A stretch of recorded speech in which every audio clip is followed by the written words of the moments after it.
Hello beautiful guys, কেমন আছেন সবাই? আজকে নিয়ে আসলাম আরেকটি নিউ ব্লগ। তো আজকে আমাদের স্কুলে ছিল বিদায় অনুষ্ঠান, পঞ্চম শ্রেণী।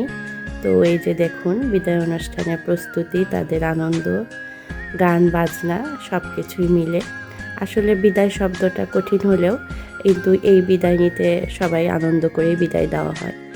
তো এই যে অনুষ্ঠানের শুরুতে আমাদের প্রধান শিক্ষক কিছু বক্তব্য দিয়েছেন এবং পঞ্চম শ্রেণীর শিক্ষার্থীরা তাদের পারফরমেন্স করেছে এবং তাদের জন্য স্কুল পক্ষ থেকে ছোট্ট ভালোবাসা।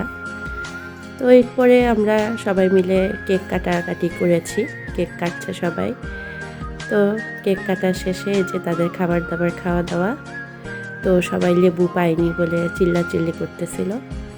এই যে তারপরে আনন্দ ওদের, এই আনন্দের মধ্যে শেষ হয়ে গেল পঞ্চম শ্রেণীর বিদায় অনুষ্ঠান। কিছুদিন পর বার্ষিক পরীক্ষা। তো সবাই ওদের জন্য দোয়া করবেন। ধন্যবাদ।